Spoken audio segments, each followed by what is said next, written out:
Good morning student. आज हम BEd प्रथम सेमेस्टर के अंतर्गत मानव विकास की अवस्थाओं के बारे में पढ़ेंगे।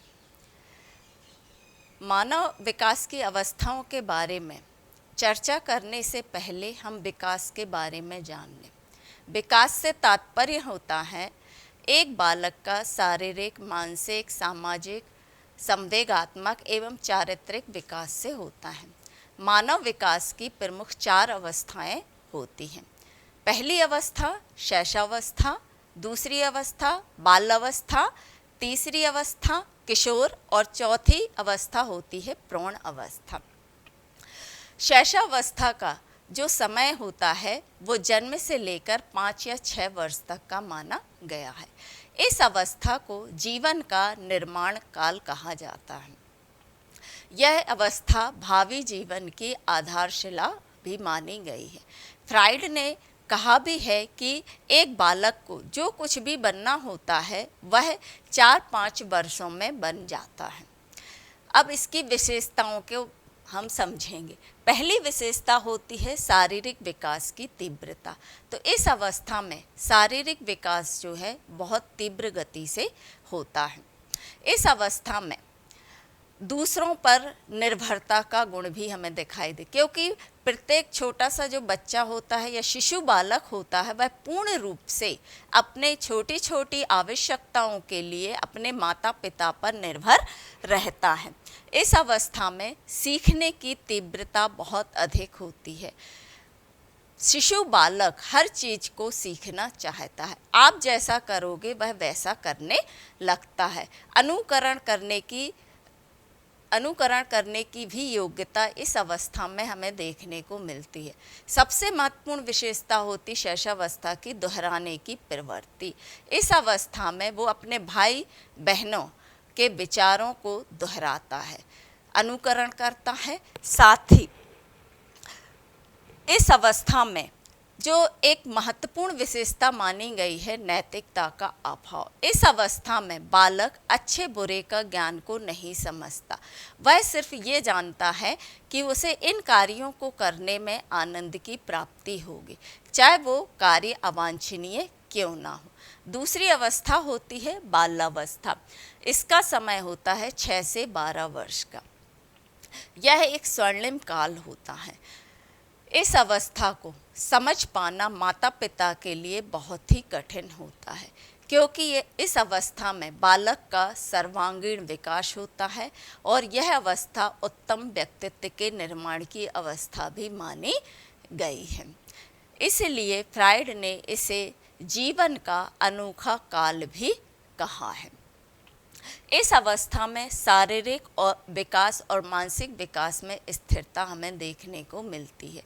शारीरिक विकास, मानसिक विकास होता है, लेकिन इतना नहीं होता जितना कि शैशवावस्था में हमें दिखाई देता है। इस अवस्था में बालक को रचनात्मक कार्यों में आनंद आता है। वह ऐसे कार्य करता है जिसमें उसे आनंद की अनुभूति होती है। खासकर बालक जो है बाग बगीचे में उनको पानी डालना अच्छा लगता है, और लड़कियां जो हैं वो सिलाई कढ़ाई करना, उनको इन कार्यों में आनंद की प्राप्ति होती है। इस अवस्था में संग्रह करने की प्रवृत्ति भी होती है। बालक कंचे, टिकट आदि का कलेक्शन करते हैं और बालिकाएं जो हैं वो गुड़ियों के कपड़े इकट्ठा करने का प्रयास करती हैं। इस अवस्था में बालक जो होता है कल्पनाओं से निकलकर वास्तविक जगत में प्रवेश करता है।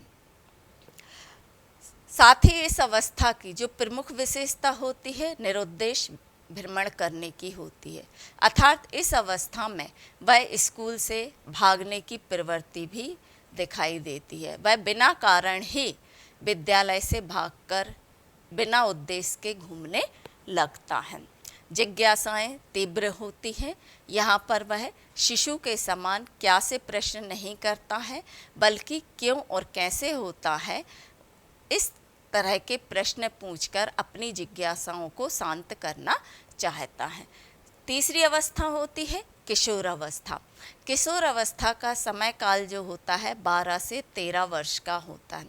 यह जीवन की सबसे कठिन अवस्था मानी गई है, सबसे कठिन काल है।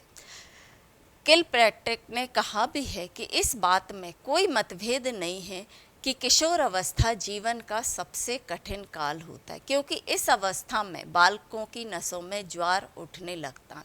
जहाँ पर बाल अवस्था का अंत होता है और प्रौढ़ अवस्था का प्रारंभ, उसके बीच की अवस्था किशोर अवस्था कहलाती है। किशोर अवस्था को अंग्रेजी में एडोलसेंस कहते हैं। यह लैटिन भाषा के एडोलसियर शब्द से मिलकर बना है। स्टेने हॉल ने इसे तनाव, संघर्ष और तूफान की अवस्था भी बताया है। इस अवस्था में शारीरिक विकास या शारीरिक परिवर्तन जो है बहुत तीव्र गति से होते हैं। स्वतंत्रता और विद्रोह की भावना इस अवस्था में विकसित होती है, क्योंकि किशोर बालक स्वतंत्रता से रहना चाहता है। यदि उस पर किसी प्रकार का कोई प्रतिबंध लगाया जाता है तो वह विद्रोह करने लगता है। समाज सेवा की भावना इस अवस्था में तीव्र होती है। वह सामाजिक धार्मिक कार्यों में भाग लेकर अपना सहभागिता को पूर्ण करता है।